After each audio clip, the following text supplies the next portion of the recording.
Baik, bismillahirrahmanirrahim. Assalamualaikum warahmatullahi wabarakatuh.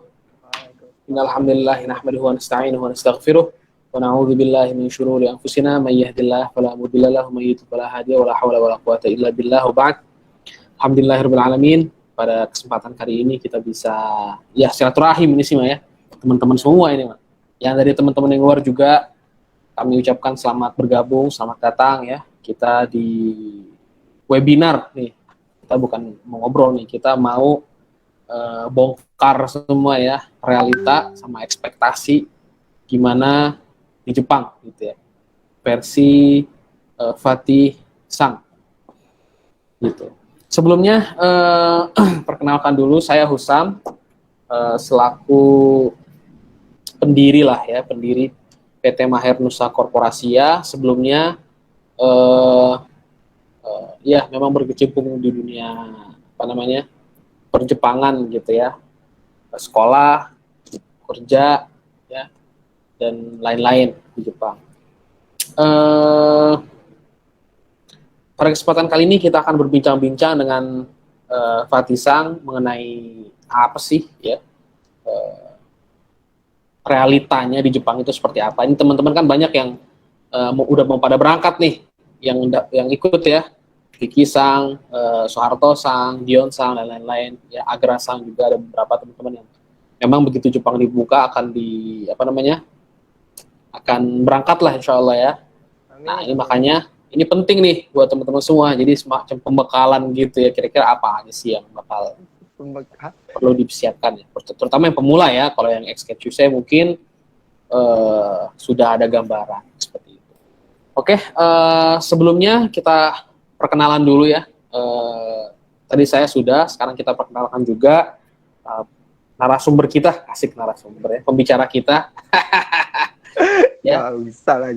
Nama lengkapnya Fatih Nurhak ya. Tempat tanggal lahir 16 Oktober 1997, SD di Pamulang 2. Oh, ini di Tangerang ya? Ya itu dekat Ciputat. Itulah. Terus SMP di SMP Negeri 46 Jakarta, SMA di SMA Negeri 29 Jakarta, dan kuliah di Universitas Jenderal Sudirman. Jurusan Teknik Elektro angkatan 2015 gitu ya, betul ya? Iya betul. Hobinya olahraga nih. Hobinya olahraga, kelihatan ya posturnya.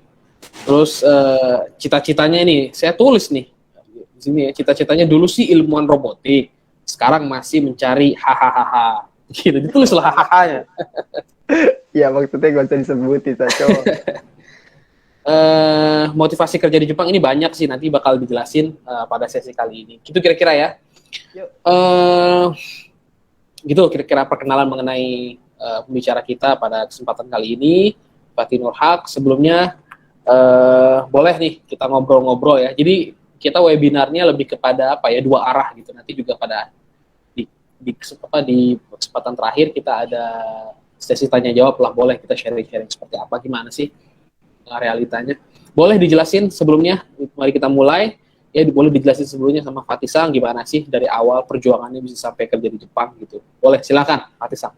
Boleh mungkin bikin pegang ya biar agak kedengeran. Kedengeran. Yuk, sebelumnya Assalamualaikum warahmatullahi wabarakatuh. Waalaikumsalam.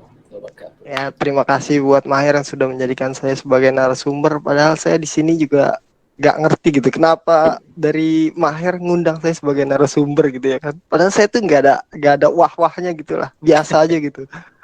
Ya cuma saya sebenarnya kayak orang hoki yang keterima kerja di Jepang lah gitu lah. Nah sebelumnya itu saya ini mau cerita dari awal nih. Boleh. Cerita dari awal. Ya kan kita mulai dari awal dulu baru bisa sampai ke Inilah mungkin yang tadi ya kayak alasan kenapa saya mau kerja di Jepang gitu.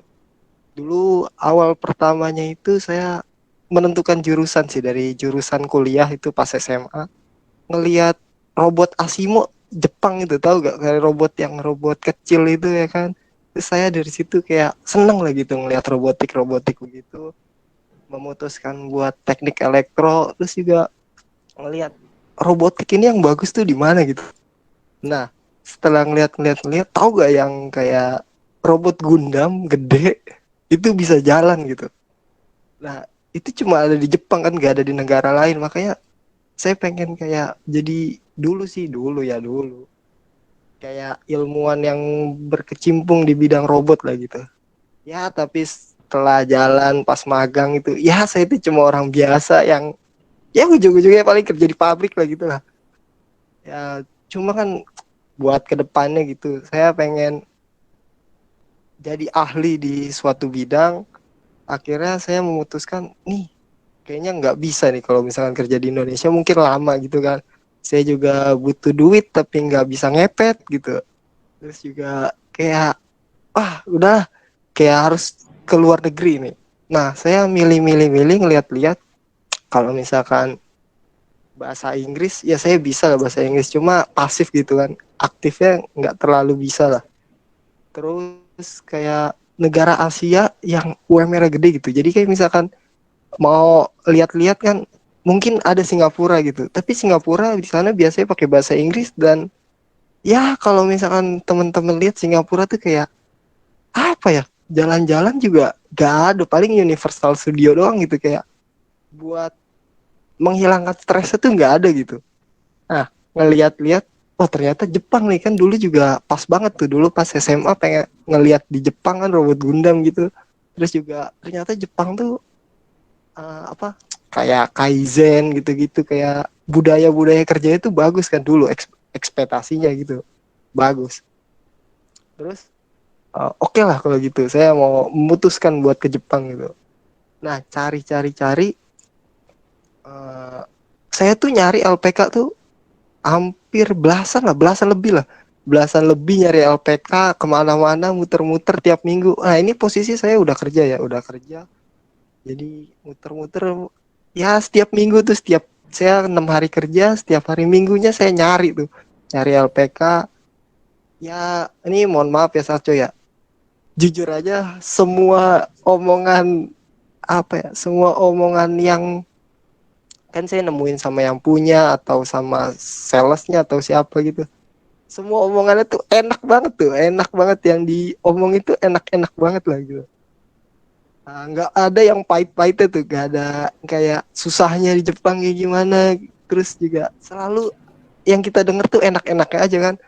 Jadi ya kayak kalau misal di LPK ini, pengen langsung gitu, pengen nih ke sini, pengen ikut LPK ini nih, terus pindah lagi, pengen ikut LPK ini nih, ini pengen ikut LPK ini, semuanya tuh hampir kayak gitu, kecuali ya di LPK Minori gitu, Minori doang yang penyambutannya tuh bener-bener kayak dibodo amatin gitu. Nah, cuma yang buat saya kayak mikir gitu, kenapa LPK, kan saya ngelis tuh kayak kelebihan kekurangan setiap LPK tuh saya list semua tuh. Nah, kenapa saya milih Maher tuh, ini bukan kayak apa ya, ini saya nggak di endorse, ya nggak di endorse sama sekali nih, dari Maher tuh nggak di endorse sama sekali. Kayak jujur aja sebenarnya tuh saya kan ke Maher tuh hari Minggu, dan itu belum janjian sama sekali. Dan biasanya kalau di LPK lain tuh walaupun Minggu tetap ada orangnya gitu. Nah, ini di Maher tuh nggak ada orangnya. Terus saya ke Maher, ternyata bikin janji dadakan dan didatengin gitu, langsung disamperin sama Saco kan. Dan Saco pun orangnya kayak, ya ucapannya Bismillah, Alhamdulillah, Insya Allah gitu ya. Di LPK lain tuh jarang gitu yang orang ngomong kayak gitu. Makanya saya ikut LPK yang mana, milih-milih, terus akhirnya ya Maher lah gitu. Nah, selang sekian lama, kan saya nanya banyak nih dari apa Saco ya kan, awal-awal Saco banyak tuh, mungkin Saco sampai bete kali ya, saya tanyain terus tuh kayak programnya apa aja, kayak gimana, biayanya berapa, semuanya udah. Terus setelah sekian berapa bulan gitu, itu adminnya ngechat saya, Kania sama Kamelinda tuh ngechat saya, "Eh, ada lowongan nih buat engineer ya, tapi elektro bisa gitu, elektro bisa, mesin bisa, industri bisa." Nah, kebetulan kan saya itu ada chance, walaupun ya saya tuh benar-benar belum bisa bahasa Jepang sama sekali gitu. Cuma ya udahlah, nating tulus aja lah, keterima enggak ya bodo amat lah, yang penting nyoba dulu lah. Ya alhamdulillahnya sih keterima gitu ya kan. Terus yang ngurusin berkas, resign dari tempat yang lama, kerja kerja di Indonesia kan, sempat kerja di Indonesia. Nah, itu pas pengurusan ke Maher pun itu saya masih kerja itu. Dan ya untungnya saya dibolehin sama Saco kan buat nggak ikut apa namanya Gakko apa kelas sekolah bahasa tuh. Ya Nggak pendidikannya lah. sekolah, iya nggak ikut pendidikannya itu ya, walaupun berat juga belajar sendiri ya ujung-ujungnya gagal juga R5 saya gagal. Untungnya masih dibolehin sama Cacu buat berangkat. Ya, tapi dengan syarat saya di Jepang harus belajar lagi. Nah, saya mau cerita awal-awal ya, awal-awal kerja di sini, bahasa Jepang saya jadi bilang masih acak adut lah, acak adut parah lah itu awal-awal. Saya masih mana ya, kayak kalau misalkan dibilang L5 pun ya banyak nih, kayak banyak banget orang di sini yang N3, N2 tapi ngomong tuh nggak bisa. Banyak banget di sini. Uh, ini saya N5 aja nggak dapet, apalagi ngomong kan gitu kan mikirnya. Nah, ternyata nih ya buat teman-teman yang belajar bahasa Jepang, yang paling penting ya menurut saya pribadi nih, yang paling penting buat belajar bahasa Jepang, uh, menurut saya sih kotoba itu paling penting. Soalnya orang yang di sini tuh kalian nggak ngerti, kalian ngeluarin kotoba, walaupun bunponya acak adut lah, acak adut gitu, nggak jelas gitu, asal kotobanya dikeluarin sedikit sedikit gitu, mereka langsung paham gitu. Jadi ya bumpo penting juga, cuma yang paling menurut saya urutannya paling atas tuh kotoba. Dan sampai sekarang tuh saya ya dibandingin belajar bumpo, saya lebih suka belajar kotoba gitu. Soalnya dengan sedikit kotoba, oh sorry nih ada yang kotoba apa? Kosakata. Kotoba tuh kosakata. Jadi daripada saya belajar bunpo atau apa tuh? Bunpo apa sih? Teks. Nah, ini juga yang bikin kesel sendiri nih, kayak kita tahu setelah udah lama tinggal di Jepang, kita tahu bahasa Jepangnya tapi nggak tahu bahasa Indonesia gitu. Kesel banget tuh kadang-kadang kayak gitu lah. Apa bumpo apa sih? Ada yang tahu gak sih? Ya pokoknya bumpo kayak Materi gitu. kalimat urutan itu, urutan Struktur. kata gitu. Struktur bahasa gitu. Struktur bahasa, daripada itu. Iya tuh tata bahasa, daripada kita ngapalin begituan tuh, mendingan kita ngapalin kotoba. Soalnya dengan sedikit kotoba aja mereka tuh kayak obrolan tuh langsung nyambung gitu. Obrolan sama orang-orang tuh langsung nyambung, kaiwa itu langsung nyambung. Dengan kita misalkan kayak apa ya, kayak nanya sedikit, ngasih tahu kotoba sedikit, dia ngejelasin panjang gitu. Jadi dengan yang paling penting menurut saya buat belajar bahasa tuh ya kotoba. Awal-awal itu saya ya Kotoba N5, banyak hal yang nggak saya tahu gitu. Kotoba ini apa? Untungnya apa ya? Teman-teman di sini tuh baik gitu, kayak sampai saya didiktein satu-satu. Ini namanya ini namanya ini, kayak penggaris namanya nogisu gitu. Bahasa Jepangnya nogisu.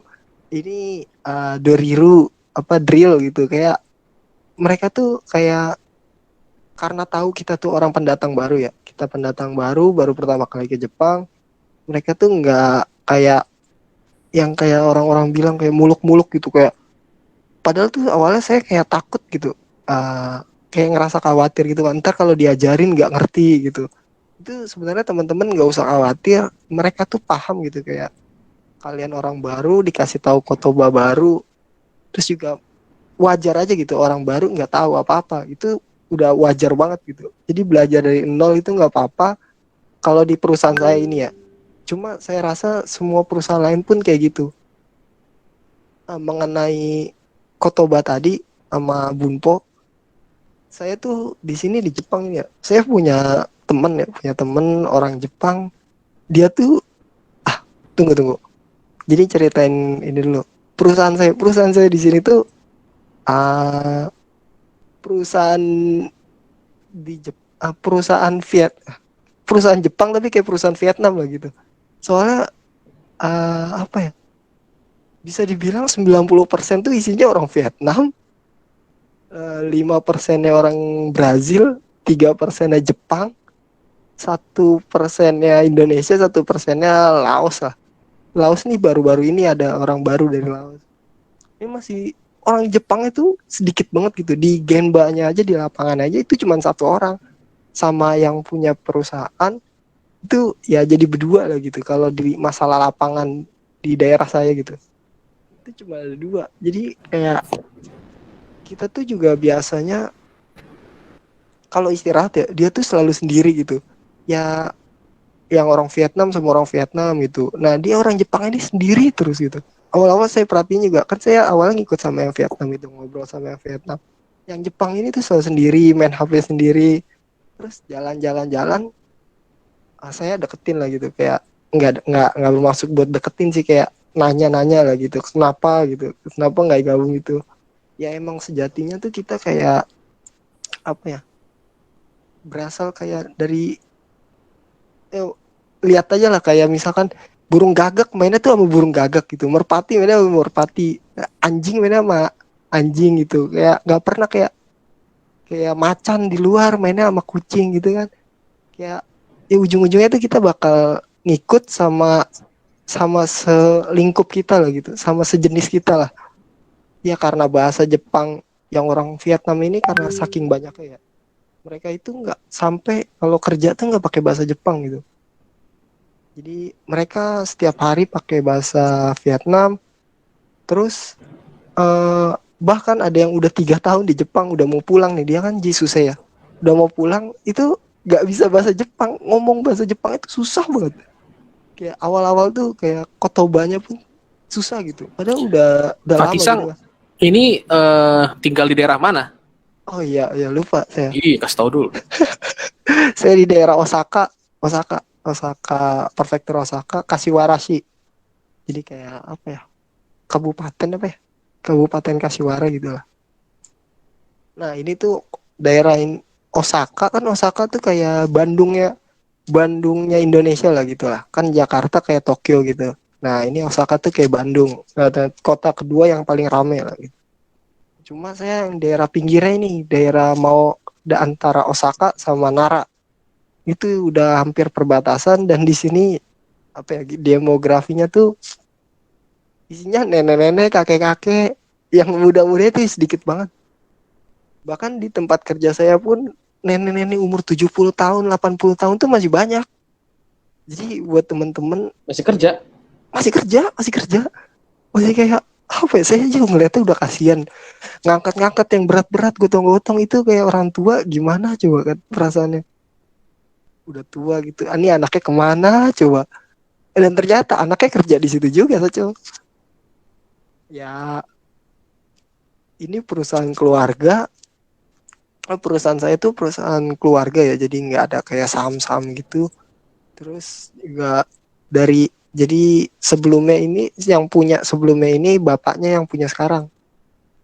Nah, jadi kebanyakan tuh kayak misalkan bapaknya kerja di sini, anaknya kerja di sini lagi gitu. Ada nggak hal-hal yang yang Gimana tuh? pas di Indonesia Fatisang nganggapnya kayaknya Jepang begini, ternyata pas di Jepangnya berbeda gitu. Ada nggak tuh hal Ya gitu? apa ya? Kayak yang kita kan nganggapnya Jepang tuh disiplin banget gitu ya Hmm. kan. Hmm. Terus juga keras banget gitu. Padahal pas Kibishi udah gitu sampai ya. sini, iya kibisi banget gitu. Padahal udah nyampe sini ya, ini karena perusahaan saya banyak orang Vietnam atau apa gitu, saya nggak tahu. Di perusahaan lain saya nggak tahu ya. Kalau di tempat saya tuh ya santai aja gitu. Kayak kalau misalkan lagi kerja kerja misalkan mesin udah jalan semua gitu. Terus kerjaan lagi nggak ada, lagi kosong tuh, kayak misalkan pas lagi pandemi belakang tuh, pas lagi pandemi kemarin, awal-awal pandemi itu kan kerjaan sedikit ya, itu ya ngobrol kita kayak sharing-sharing, sampai ngomongin apa, sejarah-sejarah orang Vietnam, sejarah ternyata Vietnam tuh pernah dijajah juga sama Jepang, kita juga pernah dijajah, itu kayak cerita-cerita gitu, kayak biasa lah gitu. Ternyata oh santai juga, nggak terlalu keras gitu.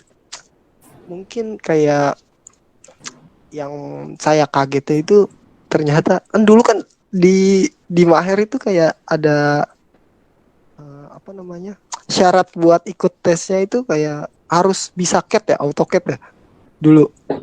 Nah ternyata apa di sini saya megang CAT sama sekali aja tuh enggak gitu, cuman baca doang, cuma baca gambar, nggak bikin CAT sama sekali ya. saya nggak megang komputer sama sekali, dia operator aja gitu. Itu di sini kayak ujung-ujungnya ya operator lah, operator. Cuma apa ya, apa tuh tadi, contoh-contoh. Eh, Cuma di sini kan bedanya kita tuh visa engineer. Jadi di tempat sini ada, di tempat saya nih ya, buat teman-teman yang belum tahu, di Jepang ini ada visa engineer, ada visa Jisuse, ada visa Tokutei. Terus ada juga yang Ryugakuse. Nah, buat di tempat saya itu yang engineering itu derajatnya paling atas lah. Kalau mengenai pekerjaan gitu, kalau mengenai pekerjaan ya. Terus juga jenjang karirnya tuh bisa naik gitu kalau yang engineer. Nah, kalau ada lagi yang engineer tapi hacking. Nah, mungkin teman-teman ada yang pernah dengar hacking tuh kayak kalau di Indonesia outsourcing ya kayaknya saja ya.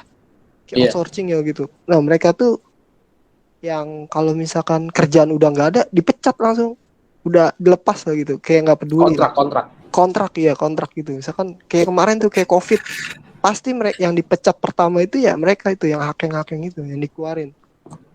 Terus ada Jisuse yang pemagang, ya itu derajatnya lebih di bawah, terus juga gajinya juga di bawah. Eh, Terus yang Jisuse ini nggak boleh kayak ngotak-atik program gitu. Nah yang engineering boleh, cuma masih bertahap gitu. Kalau saya sih masih kayak sedikit-sedikit diajarin ya, karena saya tuh bener-bener kan ada tulisan teknik elektro ya di mana tuh, di syarat pas daftar. Ternyata di sini nggak ada kerjaan elektro sama sekali. Di kuliah pun saya nggak terima gitu. Ini pemrograman itu beda juga, beda sama sekali. Kerjanya beda sama sekali. Jadi saya benar-benar buta dari nol lah gitu lah. Pengalaman nggak ada. Ya awalnya sih kesulitan gitu. Cuma ya mau Kalau gimana kehidupan lagi. sehari-hari di sana gimana tuh? Artinya kan ini tadi Fatisang bilang tinggal di apa kabupaten Oh, ya dari provinsi prefecture Osaka gitu ya. ya. Beda nggak sih sama apa namanya sama kehidupan di Osaka yang apa yang di sentralnya gitu? Ada nggak sih yang berbeda? Gitu? Oh, kalau misalkan beda kayaknya beda banget dah. Soalnya saya pernah main ke Osaka Central lah. Itu bener-bener rame banget, crowded banget. Eh, Orangnya banyak yang muda-muda juga kan. Kan kalau di sini, kalau di sini tuh pasti kalau nggak nenek-nenek, kakek-kakek gitu. Ya mungkin buat kalau jalan-jalan ya di Kashiwarashi ini kayak susah gitu. Nggak bisa, kayak nggak ada mall. Cuma kayak kayak supermarket gitu ada, kayak yang kebutuhan pokok ada lah, pasti lah kebutuhan pokok tuh ada. Terus kalau misalkan pekerjaan saya nggak tahu ya, kurang tahu karena daerah lain juga nggak tahu juga, kerja di tempat lain Kalau mungkin secara kalau. sosial gimana tuh dari di daerahnya Fatisang? Artinya apakah benar sesuai apa sesuai realitanya gitu kan? Kan kita tahunya di Jepang tuh orangnya sopan, orangnya apa Oh, tertib gitu-gitu ya. Nanti sehari-hari orang Jepangnya gitu. saya tuh pertama kali ke Jepang tuh karantina ya saja ya, 2 minggu tuh, dua Hmm. minggu setelah pertama kali keluar ya kan, itu semua orang yang saya dari apa tuh, saya dari kosan saya ke perusahaan itu kan ada 10 menit lah, 10 menit lebih lah. Tiap ketemu orang saya ohayoin saja. Dan anehnya mereka tuh balas gitu, balas nunduk juga gitu, ohayo. Ya mungkin dari situ saya bisa ngeliat ya mbak, mereka tuh ramah sebenarnya dengan, cuma karena apa ya, mungkin ada juga yang benar-benar kayak nggak peduli gitu sama orang lain. Hmm, ya gimana ya, ada juga sih yang ini ada juga yang ternyata tuh Jepang tuh nggak sedisiplin banget gitu, kayak ada yang masih lampu merah masih terobos, lagi ngendarain megang HP main HP itu banyak tuh ngeliat tuh kalau di lalu lintas tuh, main HP ngerokok. Terus juga kalau di kombini, di Family Mart tuh banyak juga yang habis ngerokok buang sembarangan, habis makan buang sembarangan tuh Oh ada ada juga juga. ya? Ada juga. Kan kita mikirnya kayak ya dulu kan orang Jepang disiplin gitu, disiplin banget gitu. Ada juga, cuma ya mungkin dimanapun juga ada lah, itu oknum lah, oknum kan. Terus apa lagi Seco? Apa lagi ya? kalau sisi kebersihan gimana? Artinya kan kita lihat tuh kalau di TikTok gitu ada apa got itu yang bersih banget itu, Oh, ya kan? Di sana gimana tuh? kalau di tempat saya ya gotnya kering sih, ini kayak nggak ada ya. Hmm, Saya itu daerah gunung soalnya, kayak bukan daerah gunung, naik dulu, naik nanjak gitu, nanjak kayak di jadi film-film kan, itu kayak naik tangga dulu, itu tangganya capek juga sih tiap hari. Ada kali dari bawah ke atas tuh 2 menit gitu kalau jalan terus. oh, Nah, kayak di film sini Kimi no Na wa itu yang tanjakan gitu. iya iya iya iya ya, kayak gitu, kayak film Kimi no Na wa, saya di paling atas gitu lah. Nah, cuma ke saya pernah main gitu ke tempat lain. Nah, bener tuh ada bersih banget. Terus juga di bawah nih, di bawah ada apa, kawah-kawah, apa, sungai-sungai. Ada sungai, itu sungainya bersih banget. Dan mungkin kalau misalkan bocah bocah apa, kalau orang Indonesia bocah main di sungai kan pulang-pulang kotor-kotor gitu kan. Kalau di sini bocah berkeliaran pada berenang, itu kayak gak ada gitu orang tuanya yang nyuruh pulang itu. Soalnya Saking emang bersih bersihnya. banget. Iya, iya. Saking bersihnya, dan ikan-ikannya pun kelihatan gitu. Ikannya kelihatan jelas gitu kalau dari kan jembatan tuh dari atas. Itu kelihatan ikan-ikannya. Jadi saking bersihnya. Berarti memang secara umum memang bersih ya Jepang itu ya artinya. Iya, iya. Ya begitulah. Emang kebersihan tuh ya beda gitu kalau misalkan mengenai sungainya. Terus juga um, yang saya bingung dulu awalnya pas karantina tuh dikasih air putih kan, dikasih air putih kardus, sekardus gitu. Terus Iya benar. air putihnya habis. Terus saya mikir, ini kenapa dikasih air putih ya? Apa misalkan air ini nggak bisa diminum, apa air keran gitu? Terus setelah itu ya mau nggak mau kan, daripada minta lagi malu gitu, ya mau nggak mau minum air keran gitu. Dan sampai sekarang itu nggak pernah saya diare gitu. Ya jadi air kerannya beneran tuh Bersih yang ya. kayak ya bersih, bisa dibilang. Nggak tahu bersih, nggak tahu apalah, saya nggak tahu ya. Ini saya pribadi aja. Terus ini kita ngomongin kan masih suasana corona gitu ya. Itu Ah, kan Fatisan datang ke sana kan udah lama kemudian apa masih dalam kondisi corona gitu. Apa yang ya. berubah dari apa ya kehidupan di sana gitu? Dulu awal-awal tuh orang pas saya kan datang sini November ya, November 2020. Terus 2021, 2021 itu awal-awal orang masih pada takut gitu, pas apa namanya, pas tahun baru itu orang masih pada takut, kayak mau party tahun baru masih pada takut, mau ada acara apa-apa itu masih takut lah. Terus sekarang ini ya mall udah rame banget, udah orang Jepang tuh udah mulai gak peduli gitu. Hmm, Indonesia tuh menang lah masalah gak peduli tuh, duluan dia. Cuma masih kayak apa ya, nggak terlalu, nggak kayak Indonesia kan, kayak misalkan di razia gitu. Ini di sini enggak saja. Ya emang udah disiplin sih, bukan disiplin, orangnya juga banyak yang di mall gitu, yang mejanya harusnya berdua jadi berempat, sekeluarga. Ya biasa aja gitu, nggak ribet. tapi pada pakai masker kan? Pakai, kalau pakai masker pakai, cuma kalau makan ya di sana nggak pakai mereka. Kalau Ya misalkan di iyalah, sana mah iya, maksudnya bisa makan dine in gitu kan. Kalau di Indonesia mall aja baru-baru ini buka kan.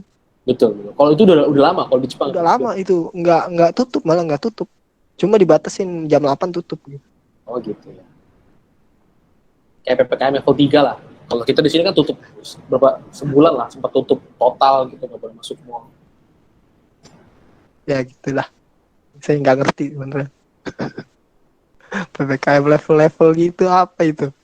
Kalau dalam dunia kerja gimana? Artinya kan awal-awal katanya kan tadi eh, jam kerja sedikit gitu. Terus berapa lama Oh, sampai bisa bekerja normal lagi?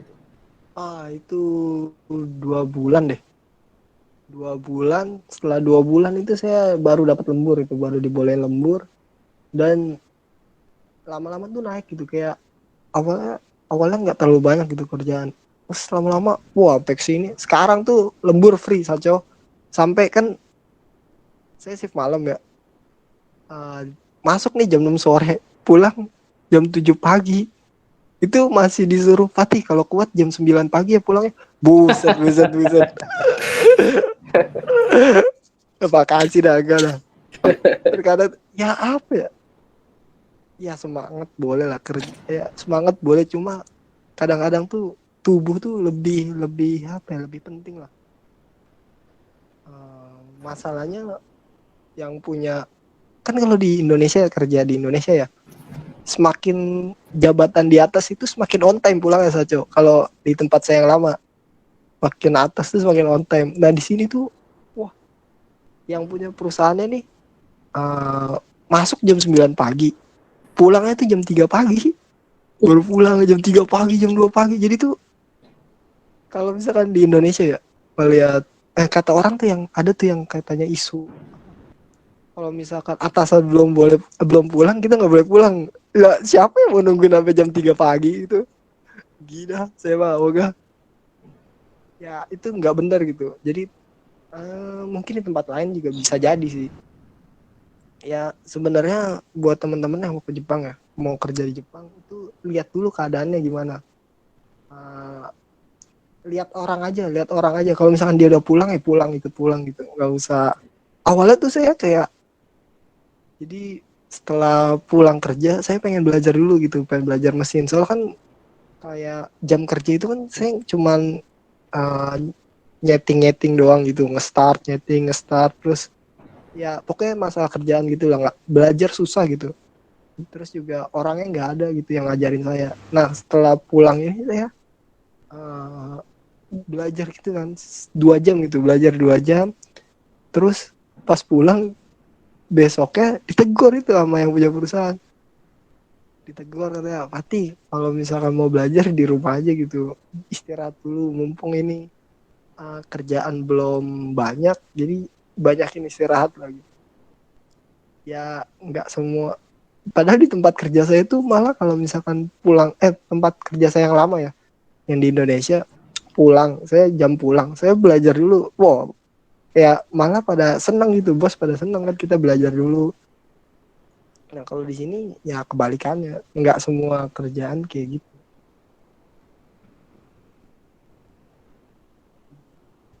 Mic-nya Kak, Wah, kenapa?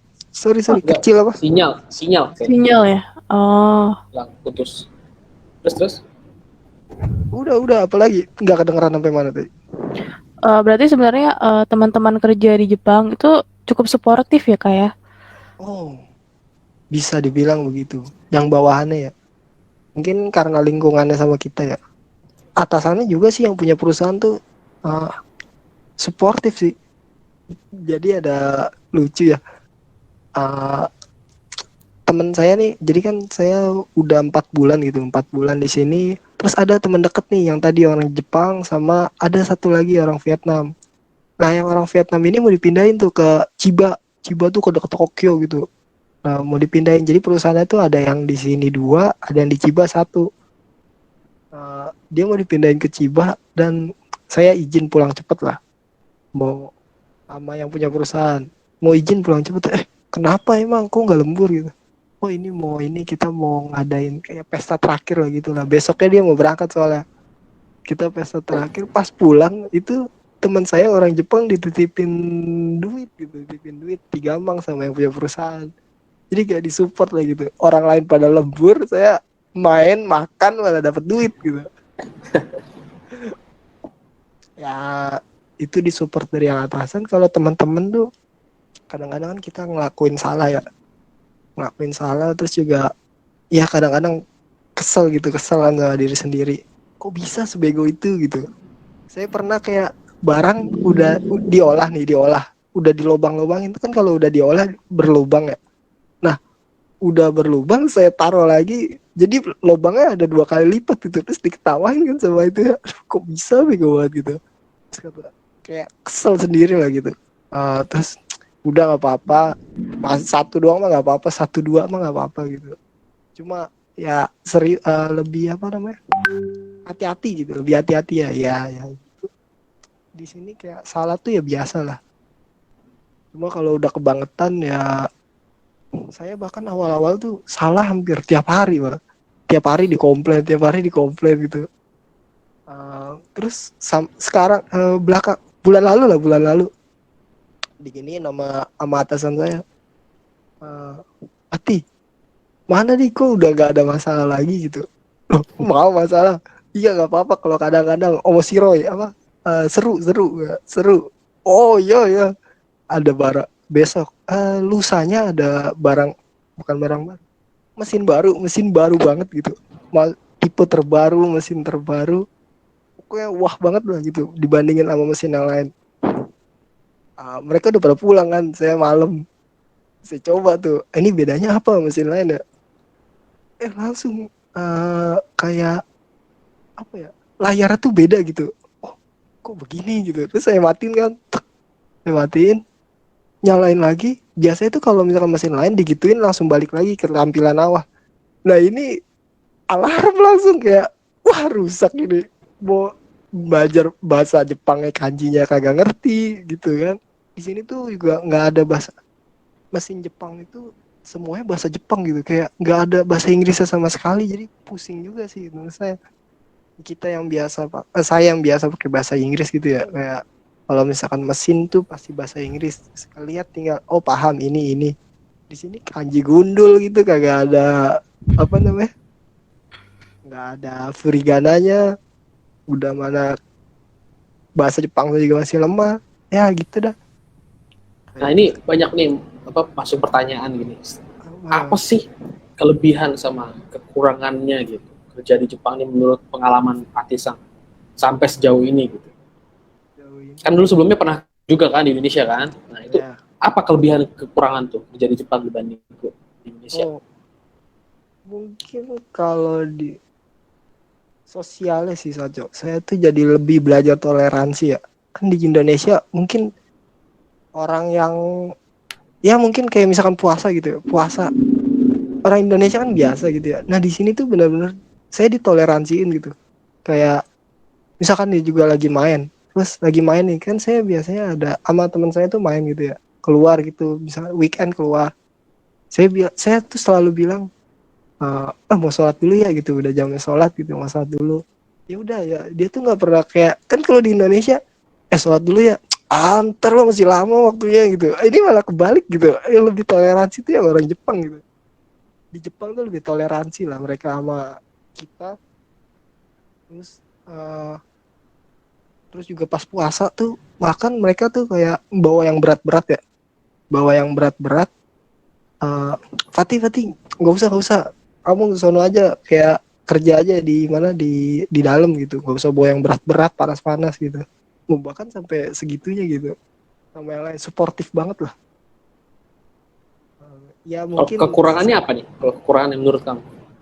kekurangannya mungkin ya itu saja, kan awalnya bahasa apa namanya, uh, elektro ya, elektro, terus di sini nggak ada sama sekali elektronya. Saya benar-benar nyimpang aja tuh ya, nyimpang dari senmok apa, jurusan saya, dari jurusan saya. Terus juga buat jenjang karirnya, hmm, saya rasa di sini nggak bukan di Indonesia, bukan, saya cuman kerja satu tempat sih ya, nggak bisa deket sama atasan gitu, sama yang, jadi karena di sini sibuk banget lah gitu, sampai sibuknya tuh sampai nggak bisa ngobrol lah gitu. Kan kalau sebelumnya itu bisa ngobrol, bisa santai gitu. Nah ini tuh benar-benar ya sibuk sendiri masing-masing lah gitu, kerjaan masing-masing. Terus apa lagi ya, keuntungannya nih, kelebihannya juga belajar bahasa. Oh ya, di yang saya dapat nih dari tempat kerja saya yang lama yang di Indonesia, itu ada orang nggak bisa kerja, nggak bisa apa-apa, cuman bisa bahasa Inggris, itu gajinya jauh banget di atas saya gitu. Jadi saya langsung mikir, oh bahasa tuh ternyata semahal ini ya. Nah, mungkin ya, uh, nanti kan banyak banyak juga tuh yang orang habis kerja di Indonesia, Jepang, terus ke Indonesia, punya level bahasa berapa langsung naik gitu ke tingkatnya, ke leader atau ke apa gitu. Gajinya pun juga beda sama yang nggak pernah ke Jepang gitu. Nah mungkin saya buat kedepannya sih itu, cuma nggak tahu juga ya. Kurangan lainnya apa ya? Ini Saco. Ya dulu kan saya ngarepnya Kaisain tuh selalu dapat bonus ya. Dan bonus ya. Ternyata ya nggak semua Sesain apa? Saya kan di sini jabatannya visa engineering, terus nggak dikontrak gitu. Jadi karyawan tetap lah. Karyawan tetap tuh nggak semua karyawan tetap di Jepang itu dapat bonus. Nggak semua perusahaan. Jadi ya ada beberapa perusahaan yang nggak dapat. Ternyata jadi biasanya yang dapat bonus itu yang udah di atas gitu, udah leader. Yang udah leader, tapi yang mirisnya ya di sini tuh ada sabetsu. Sabetsu tuh apa ya? Diskriminasi lah. Sedikit diskriminasi lah gitu. Ini saya nggak tahu boleh apa enggak ya sebenarnya ceritain ini, cuma ya ini buat pelajaran aja buat teman-teman. Ya diskriminasi itu emang ada, tapi jadi gini nih, teman saya yang orang Jepang tadi itu kan baru 3 tahun ya, dia tuh udah dapet bonus gitu, dapet bonus, nggak tahu tuh dari kapan dapet bonus, nggak tahu ya saya, dia udah dapet bonus, sedangkan teman saya ada yang udah 8 tahun 9 tahun itu bonus nggak dapat sama sekali. Ya tapi mungkin ini karena dia bisa bahasa Jepang ya, jadi dia jago gitu kan, ya komunikasi nggak susah dibandingin teman saya yang lain itu ya bahasa Jepangnya masih kurang. Ya mungkin ada faktor itu juga sih, artinya Faktor orang Jepang ya. iya, pertama faktor orang Jepang, kedua memang ya kalau bahasa kamu bagus mungkin ada pertimbangan lain. Ya Yang anggapnya kamu udah kerja lama tapi bahasa kamu masih gini-gini aja, kayaknya layak kayak mungkin di pertimbangannya gitu kali ya dari. Ya mungkin kayak gitu. Apalagi kan kamu bilang banyak kan orang Vietnam gitu daripada orang Jepang. Betul. Iya banyak banget. Tapi menurut saya itu ada sisi baiknya sih. Sekarang kita gini, ini perusahaan punya orang Jepang, ya kan? Ya dengan posisi yang sama, perusahaan menggaji orang Jepang lebih besar daripada orang luar. Saya kira sih kalau dari sisi apa ya, mungkin dari sisi kewarganegaraan gitu, itu sih sah-sah aja gitu. Sama kayak kita di Indonesia, ya kan? Selama ini malah kita kebalik, ya kan? Ada orang luar, mungkin sekilas sama, tapi kenapa gaji lebih gede dari orang kita? Harusnya kan ya di perusahaan Indonesia menggaji orang kita lebih besar gitu. Menurut saya sih itu ya keputusan masing-masing gitu, dan ya sah-sah aja, ya nggak sih? Iya itu sah-sah aja. Ternyata ya kehidupan buat orang Jepang kan, ya ujung-ujungnya mereka bakal tinggal di Jepang dan hidup di Jepang itu sampai tua. Nah ini saya baru tahu beberapa waktu yang lalu ya. Setelah udah 60 ke atas, 62 tahun itu mereka tuh kan ya namanya udah fisik udah susah kerja. Dan mau nggak mau harus bayar kosan, bayar apato. Rumah di Jepang itu mahal banget dan mungkin kayak bisa dibilang mustahil gak gitu dibeli. Harganya tuh berapa ya? 18.000 mang. Berapa tuh saja? 18.000 mang. Itu udah 3M mungkin ya. 3M. 18 juta, mang. Iya 18 juta mang. 18.000 mah dikit. 18.000 kan tambah 04 tuh. Oh mang, oh iya 18.000 mang, waduh. Ya. Itu berarti berapa tuh? Iya itu rumah yang kecil itu, kecil banget. Udah kayak hampir mustahil lah buat dibeli. Berapa M ya, itu ya? Iya itu makanya. Itu yang apa namanya rumah second gitu, rumah second kecil lagi. Jadi ada leader saya yang beli rumah second. Jadi saya tahu dari dia gitu. Saya nanya-nanya. Jadi kayak udah hampir mustahil ya, daripada segitu mendingan ngekos aja apato aja kan. Nah kalau misalkan udah tua itu mereka cuma dapat bantuan tuh nggak banyak gitu. Jadi tergantung sama gaji mereka pas lagi kerja. Gaji mereka pas lagi kerja itu kan ada apa namanya pajaknya ya. Nah ntar itu pajaknya dibalikin lagi setelah mereka 62 tahun. Kalau mereka 62 tahun, kalau misalkan udah meninggal nggak dapat sama sekali itu. Dan setelah dapat pun susah mereka kalau nggak punya tabungan. Apa namanya? Ya mau nggak mau makanya orang tua di sini tuh pada kerja. Nah beda sama kita yang ujung-ujungnya kita pasti pulang ya. Nah pulang tuh ya duitnya udah beda lagi kan, lebih gampang, lebih murah lah di Indonesia jatuhnya. Ya, bisa dibilang memang kehidupan berkeluarga mereka tuh berbeda ya sama Indonesia ya. Kalau kita kan orang tua diurusin sama anak gitu ya.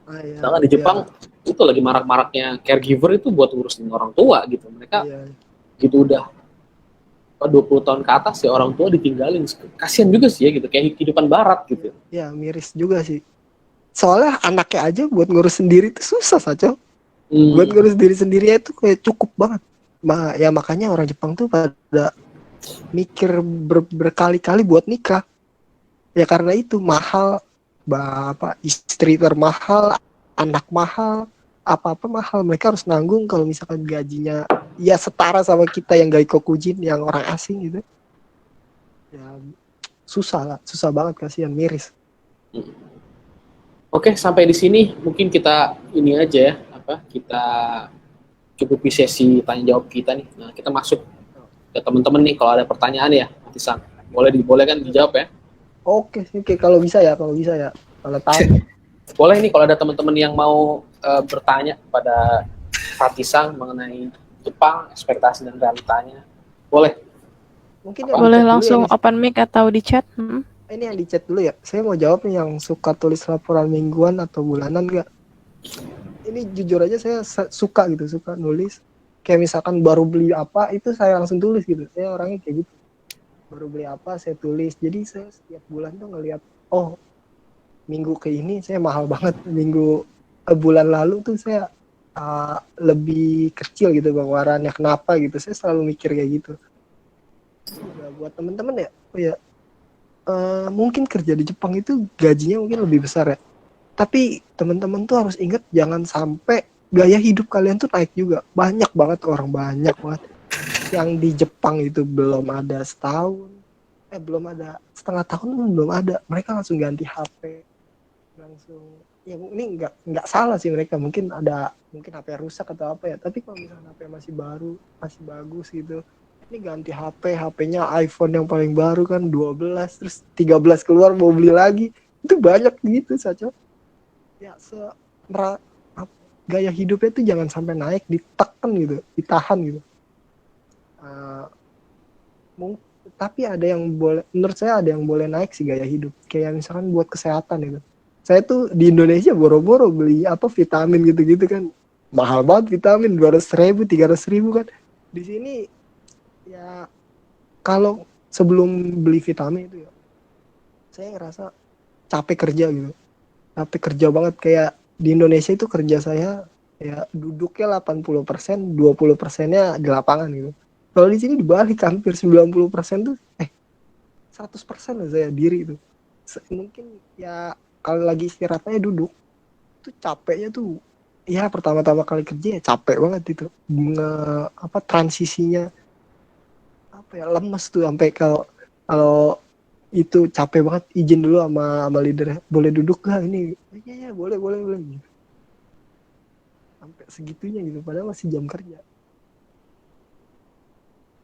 Emang itu ya pertama begitu gajinya, begitu udah lihat gajian ya, kalau bisa jangan berubah gaya hidup gitu ya. Ya betul. Yang kedua juga harus siap, yang namanya kerja di Jepang dengan gaji yang sekian ya harus siap kerja benar-benar totalitas dan benar-benar capek luar biasa dibanding kerja di Indonesia gitu ya. Wah iya capek. Ini orang banyak bilang kerja di Jepang glow up boro-boro ini saya mata panda aja sampai kelihatan ini.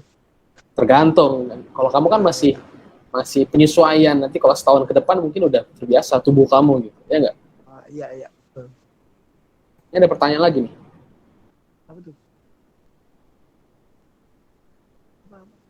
Yang mana lagi? Di message. Jadi belajar bahasa itu investasi banget ya. Oh iya, itu jelas banget, investasi banget.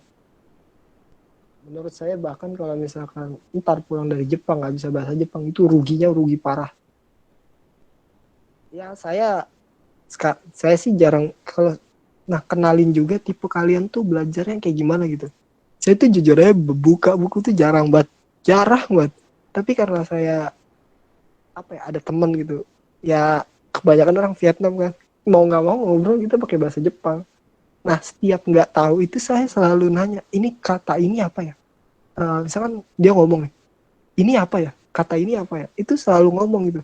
Jangan sampai dulu awal-awal saya iya aja gitu. iya. Saya kira-kira tahu gitu artinya.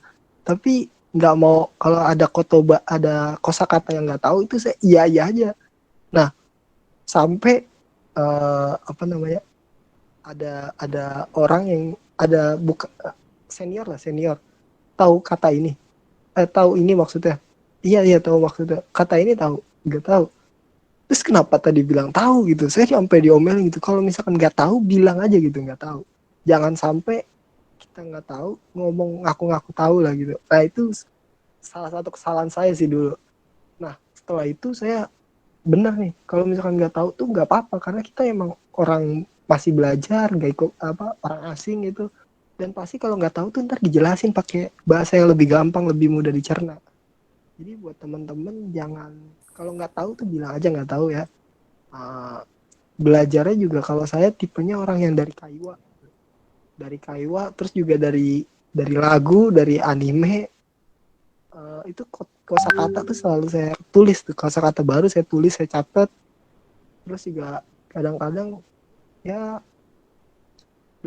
kadang-kadang buka buku sih mau nggak mau buat apa namanya bunpo tuh apa SPOK apa tadi kayak tata bahasa itu saya mau nggak mau dari sana belajar gitu saja gitu teman-teman. Ini pertanyaan lagi nih. Ada yang kanji ya di Jepang itu harus bisa banget kanji kah kalau misalkan kita magang sana apa ya kanji kan itu kayak kalau misalkan kaiwa itu mungkin kalau misalkan ngomong kan ya nggak perlu kanji dong. Nah cuma kalau misalkan baca itu ya mau nggak mau kalian harus belajar kanji sih. Soalnya ya di sini kalau ada kanji itu nggak ada kayak furigananya atas itu yang hiragana itu nggak ada di kanji gundul coy nggak bisa apa ya kalau nggak tahu saya tuh sampai sekarang tuh banyak kanji yang nggak ngerti gitu tapi mau nggak mau ya harus belajar.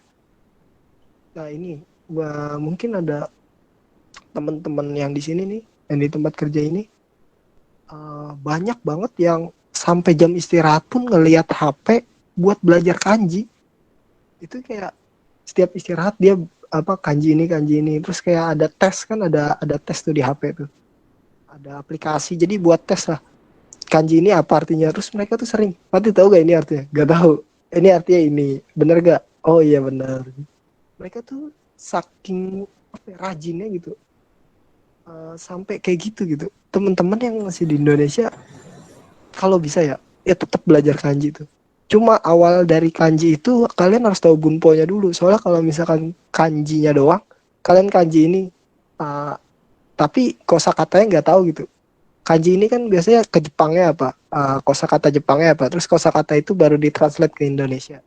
Nah kalau misalkan kosakata Jepangnya aja nggak tahu ya susah jadi awalnya tetap bunpo tetap kosakata kalau menurut saya sih saya belajar kayak gitu ya. Terus itu wajib sih menurut saya. Kalau misalkan kalian mau berkembang ya. Terus apa lagi nih? Dari Pasca mau nanya Kak. Itu kalau saya nggak dikasih pelatihan sama sekali ya Saco. Ini. Jadi benar-benar dilepas aja gitu. Dilepas di alam liar. Kayak apa ya? Awalnya tuh ketemu sama apa namanya? Sama yang punya perusahaan nih, kan dia dijemput. Itu benar-benar apa ya? Kita tuh ngomong aja pakai bahasa tubuh gitu. Kayak dia sampai sekarang pun masih sering ngomong tuh pakai bahasa tubuh dan ya bahasa mereka pasti yang dikeluarin tuh bahasa yang kita paham gitu. Bahasa R5, bahasa dasar lah, tingkat dasar. Jadi awal-awal ya emang susah sih. Itu saya nggak tahu kotobanya apa. Terus juga diperagain juga kadang-kadang kagak ngerti kan ini apa lagi nih orang ngeragain apa. Itu tuh pasti ada gitu. Tapi ya jalan-jalan ya ngerti. Tapi sebenarnya memang idealnya harus persiapan lebih dalam, Mbak, secara bahasa di Indonesia gitu. Ya, Khusus kamu doang itu. Ya, ini khusus saya doang kayaknya. Karena di tempat saya tuh ya kebanyakan orang asing kan, kebanyakan orang Vietnam. Jadi mungkin yang punya perusahaan udah biasa gitu. Oh, ya dia masih baru gitu, masih biasa. masih Ini ada yang wajar nanya lah, juga wajar nih, gitu. gimana sih tips and tricksnya biar bisa jaga kesehatan di sana? Kan kamu bilang tadi kerjanya capek nih, gimana sih biar tetap sehat gitu kan? Nggak drop. Saya kalau dibilang sehat juga nggak tahu sih sehat apa enggak ya ini sekarang ya. Soalnya tuh ah, ya waktu tidur kebalik kan shift malam. Cuma saya lebih banyak ke vitamin-vitamin sih. Jadi kalau buat kesehatan tuh saya nggak pelit gitu. Soalnya juga buat masa depan. Betul. Terus sampai kayak obat-obatan kayak apa mata tuh yang buat bersihin mata, bersihin kuping, bersihin macam-macam tuh saya nggak pelit lah, bersihin gigi. Terus juga saya bahkan sampai beli vitamin yang all in one. Ini bukan pamer ya, maksudnya ya bukan pamer, ini harganya 800.000 itu. 800.000 mungkin 2 bulan sih habisnya. Cuma ya lumayan lah. Mungkin kalau di Indonesia saya nggak bakal beli ini. Pasti nggak bakal beli. Cuma ya buat diri sendiri kan, buat masa depan juga. Iya, pada akhirnya kan memang tools buat bekerja itu tubuh ya, fisik. Ya, Kalau fisik ya. nggak dijaga, nanti kalau sakit gimana ke depannya kan? Iya nggak bisa lembur juga. Nah, Ya. nggak ada lagi nih, apa aja persiapan keberangkatan ke Jepang dan apa aja yang harus dilakukan pada saat tiba di sana sampai masuk tempat kerja? Wah itu Ya. bisa lihat di YouTube saya, kayak saya udah panjang lebar itu saja dari berangkat. Oh Sorry iya, nih, ini bukan promosi ya, tapi di sono lebih lengkap kayaknya. Di sini betul. kayak waktunya juga terbatas kan, jadi mendingan bisa lihat. Boleh gini deh, ini kan buat teman-teman semua, ini Fatisang juga dia bikin YouTube gitu ya tentang di Jepang dan sebagainya. Boleh nih Fatisang kasih linknya di message atau nanti kasih ke saya linknya, nanti kita share di Instagram gitu ya. Banyak tuh ya, lengkap tuh tentang persiapan ke Jepang. Ya sampai dari barang-barang gitu, kayak barang-barang yang penting gitu, itu barang-barang pun udah saya pikirin berbulan-bulan mungkin itu. Ini penting dibawa, nih gak penting gitu. Ya ujung-ujungnya ada barang yang gak penting sih dibawa gitu. Ternyata harusnya yang penting ini, yang gak penting ini gitu ya. Iya. Iya. Ada pertanyaan terakhir dari teman-teman sebelum kita tutup nih, udah 1 jam gitu. Ada lagi? Ada lagi teman-teman? Boleh setelah ini nanti di Instagram kita kasihkan link YouTube-nya, sekalian di ini ya, subscribe ya. Waduh. Ya. Pak Usam kayak pengumuman lagi, Pak Usam. Oh iya, ada nanya. Ada pertanyaan lagi, Iya, dua pertanyaan buat Fatisan. Yang pertama, gimana caranya menjaga semangat nih ketika udah sampai sana? Terus yang kedua, jadi balik lagi sih ke karir path-nya. Apakah karir path di sana lebih menjanjikan apa lebih menjanjikan yang di Indonesia? Udah gitu aja. Makasih. Kalau yang pertama ya, gimana cara menjaga semangatnya? Kalau saya sendiri sih, ya lakuin aja apa yang kalian suka gitu. Kayak jangan sampai hobi kalian tuh kayak ditinggal demi pekerjaan gitu. Terkadang pun saya kayak misalkan udah capek banget nih, badan udah capek banget, udah gak kuat banget. Buat kan saya aslinya tuh 5 hari kerja ya. Jadi tapi Sabtunya tuh kayak pasti lembur, disuruh masuk lah gitu lah. Nah kalau udah capek banget ngomong aja, ya saya lakuin buat kesenangan saya sendiri gitu, kayak misalkan ke olahraga gitu, kemana sama temen main gitu. Itu jangan lupa juga tuh, perlu main juga ya, mumpung di Jepang juga kan. Coba yang kalian harus tahu, harus paham nih, main di Jepang tuh mahal banget. Saya tuh sekali main itu ada kali 1,3 juta tuh keluar itu. 1 kali main. Ini yang apa ya? Main biasa sih gitu, nggak foya-foya. Yang normal lah. Keretanya mahal, kalau naik mobilnya mahal. Terus tiket masuknya mahal.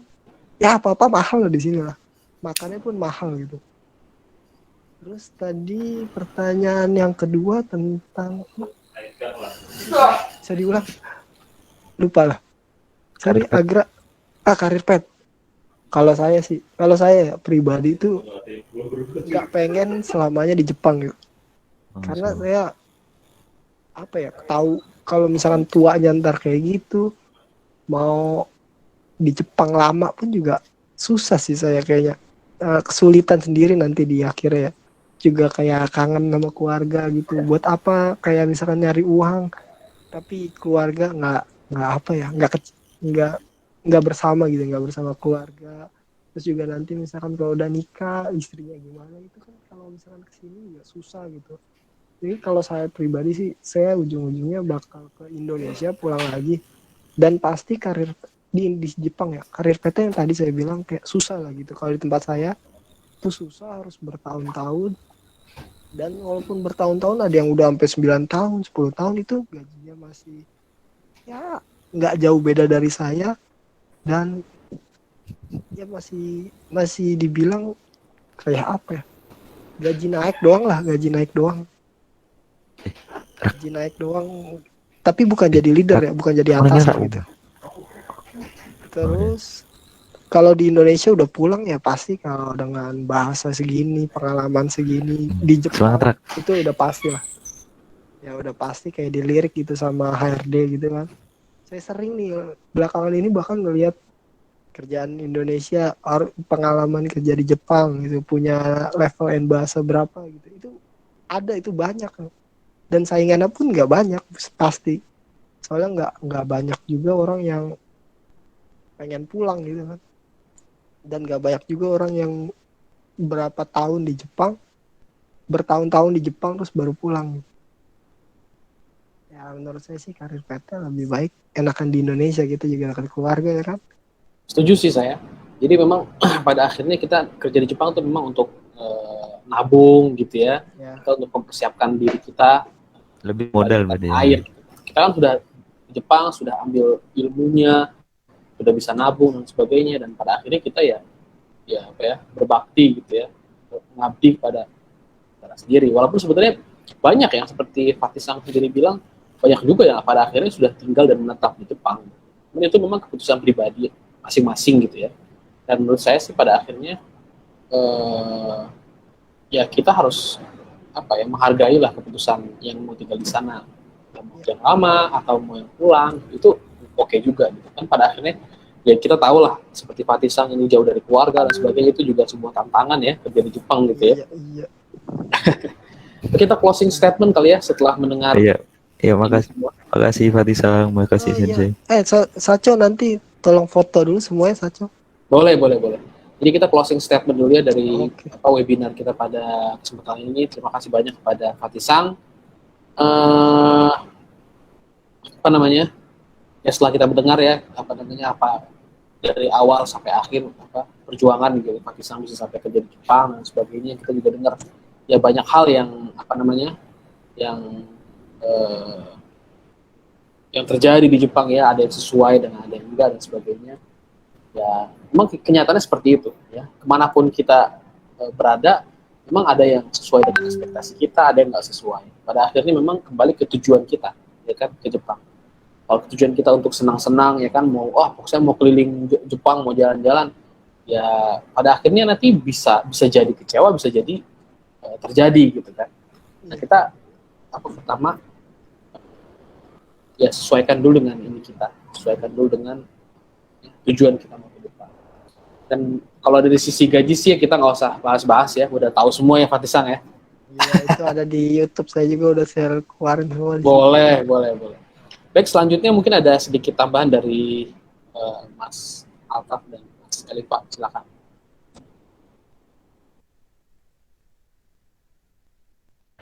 Halo semuanya, terima kasih ya udah datang di sharing di webinar kali ini.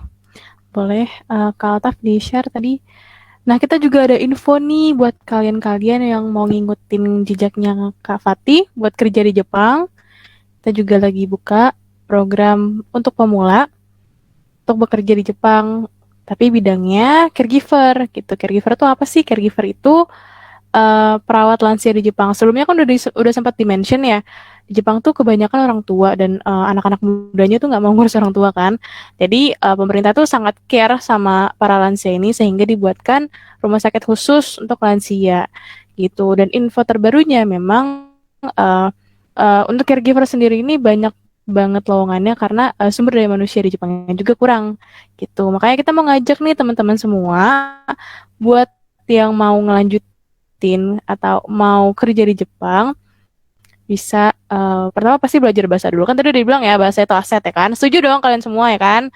Nah, jadi jadi di program ini nanti kita semua akan belajar bahasa. Kemudian akan ada program untuk interview dan kerja di Jepangnya gitu. Nah, buat yang jadi ada 2 program nih guys, ada yang Tokutegi no Kaigo dan ada yang Senmon Gakko Kaigo atau beasiswa Kaigo. Nah, bedanya untuk Senmon Gakko Kaigo ini nanti di Jepang akan sekolah 3 tahun. Kenapa? Karena nanti kalian outputnya itu akan jadi caregiver profesional dengan visa shuro. Visa shuro tuh yang tinggi gitu. Benar nggak Kak Fati? Iya, kerja Ya, itu sama kayak saya gitu. kerja juga. Nah, tapi harus kuliah dulu, kuliah yang setara D2, kuliah Kaigo setara D2 di Jepang. Tuh, nah untuk kuliahnya di beasiswa. Nah, untuk Senmon Gakko ini nanti boleh laki-laki dan perempuan. Tuh, jadi nanti itu tadi sharingnya. Jadi untuk Senmon Gakko Kaigo ini yang pertama alurnya adalah kita akan belajar bahasa Jepang dulu di asrama atau online di Maher. Maher itu lokasinya di Bekasi. Kemudian nanti setelah lulus kita akan interview penempatan kerja dengan perusahaan Jepang. Kemudian langsung berangkat ke Jepang. Nanti ada sampai di sana akan ada pendidikan bahasa dulu, pendidikan bahasa, terus pendidikan bahasa kuliah Kaigo 2 tahun. Baru nanti kerja sebagai caregiver profesional di Jepang. Nah, ada juga Tokutegi no ini artinya kerja keahlian khusus. Nah, tapi untuk Tokutegi no Kaigo ini dikhususkan untuk perempuan. Gitu. Sebenarnya bisa juga buat laki-laki tapi udah punya sertifikat skillnya. Jadi harus ada syarat skillnya, sertifikat skillnya gitu. Tuh, Kak Altaf boleh kalau mau jelasin tentang Tokutegi no? Altaf? Oke, yaudah aku jelasin juga ya. Jadi Tokutegi no ini nanti langsung kerja di Jepang. Jadi pendidikan dulu, pendidikan bahasa di Maher. Kemudian nanti interview, terus langsung kerja sebagai Tokutegi no dengan visa Tokutegi no. Tokutegi no ini dibutuhkan sertifikat skill khusus. Jadi sebetulnya nggak hanya Keigo atau caregiver saja, tapi ada banyak lagi bidangnya. Tuh, yang tersedia saat ini adalah bidang caregiver atau Keigo. Nah, buat kalian yang penasaran, info-info selanjutnya itu bisa langsung hubungi kontak di bawah ini ya. Ada aku sendiri dan juga ada Kaltaf.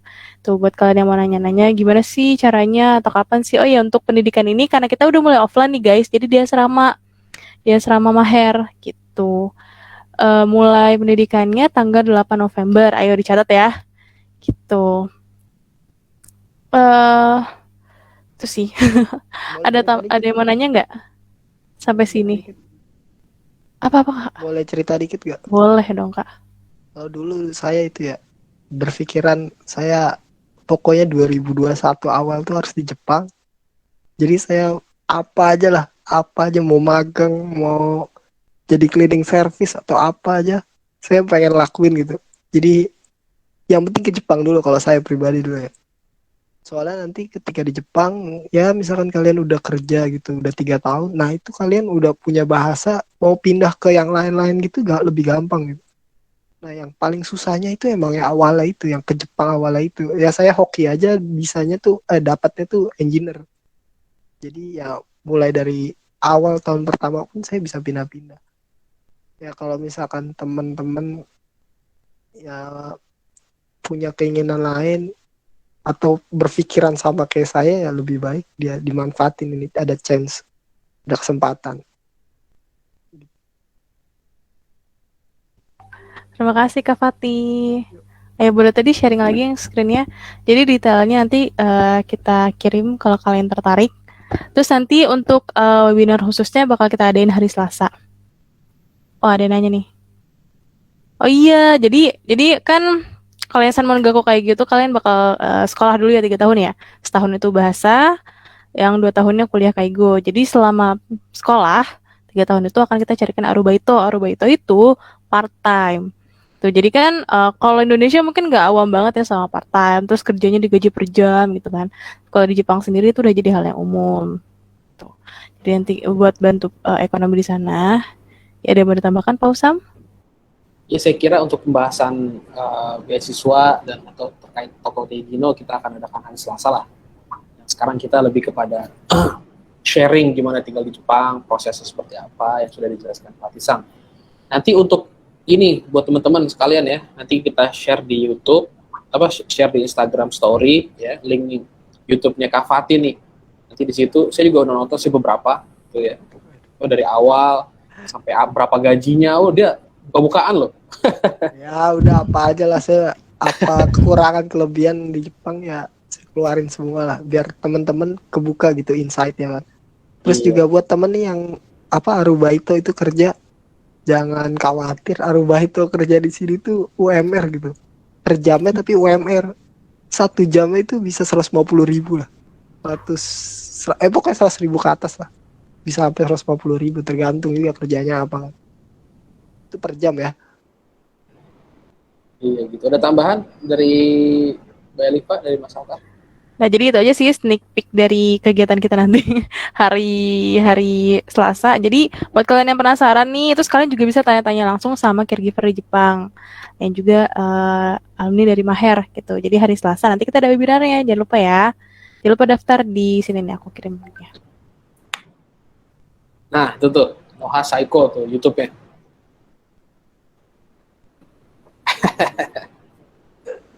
Kalian ini endorse. Boleh sebelumnya dinyalain dulu on mic gitu on cam gitu ya, biar kita foto dulu sebelum kita tutup.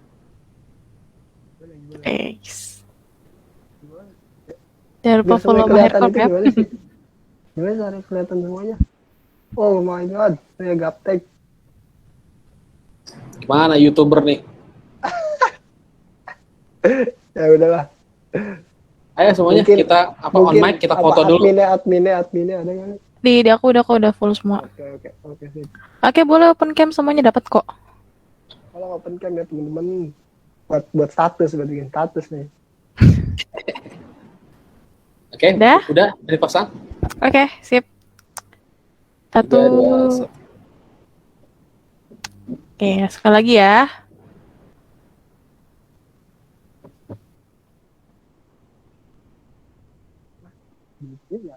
Oke.